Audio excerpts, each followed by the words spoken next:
धर्म को, मोक्ष को, इन चारों को साथ लेकर के चलता है। यही चार सबसे बड़े सत्य है। जिसके जीवन में धर्म नहीं है, अर्थ नहीं है, काम नहीं है, उसका जीवन कभी मोक्ष की ओर नहीं बढ़ सकता है।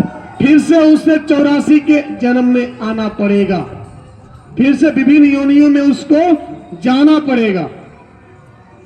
यह सिर्फ योग नहीं होता, योग के साथ साथ आपको गीता से, आपको कुरान से, आपको बाइबल से, आपको महापुराण से, आपको वेदों से जोड़ने का भी कार्य किया जाता है। एक एक अभ्यास एक एक इंद्रियों को जोड़ता रहता है।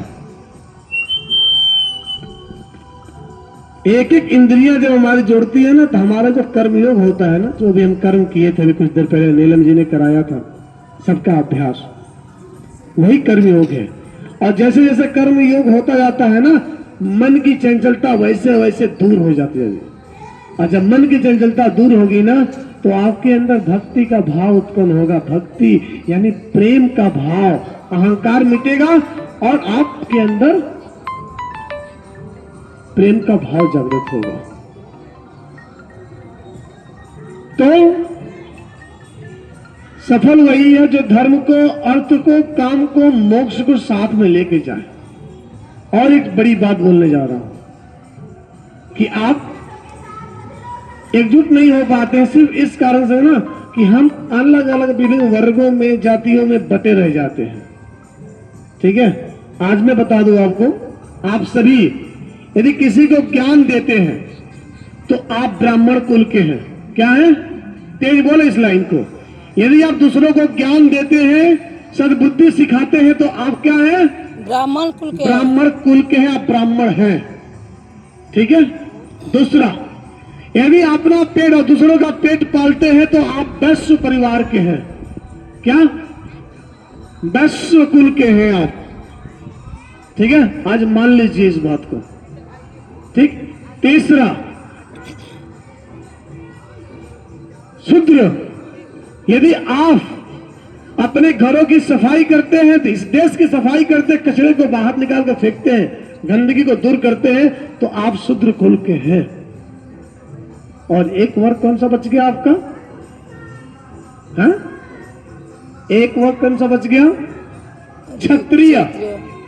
यदि आप अपने लिए, अपने परिवार के लिए और इस देश के लिए लड़ाई करते हैं, सत्य के लिए, तो आप क्षत्रिय हैं। मैं ही ब्राह्मण हूं, मैं ही क्षत्रिय हूं, मैं ही वैश्य हूं और मैं ही शूद्र हूं। कहां से बांट रहे हैं आप? हाँ? गर्दन से ऊपर का हिस्सा ब्राह्मण का, गर्दन से लेकर के नीचे का हिस्सा, नाभि से ऊपर का हिस्सा आपका पड़ता है क्षत्रिय का। यह हाथ उठाता है, शस्त्र उठाता है, ये क्षत्रिय कुल का हो गया। और पेट का संपूर्ण हिस्सा हो गया कौन सा कुल का? वैश्य कुल का। पैसे के, लक्ष्मी के लिए भूखा रहता है ये। और नीचे हो गया क्या? क्षुद्र कुल का। ये जंघा, घुटना, ठुड्डी, पैर नीचे जो है कमर से भाग का, वो कौन सा हो गया? क्षुद्र कुल का। अब बांटे ना, इसमें कहां से बांटेंगे आप? किस जाति में जाएंगे? इसलिए हम सभी एक समान हैं। क्या भेद है? किसी के मुस्लिम है जन्म में तो मुस्लिम थोड़ी कहलाएंगे। ये गलत मानसिकता वाले हैं, गलत सोच वाले। आज गणेश जी बने हुए, आप इनको पहचान रहे हैं क्या? कौन सा रूप में, कौन सी जाति के पहचान रहे हैं? कौन सा वर्ग है पहचान रहे हैं? नहीं ना। लेकिन आज सबने पूजा किया कि नहीं? इनके सामने ब्राह्मण भी आके झुका, क्षत्रिय भी झुका, वैश्य भी झुका, शूद्र भी झुका, सब तो वही मानते हैं। मतभेद ना रहे, नहीं तो बहुत बड़ा आप धोखा खा रहे हैं। अहंकार में किस लिए जीना कि हम ये हैं, ब्राह्मण कुल के, ये कुल के।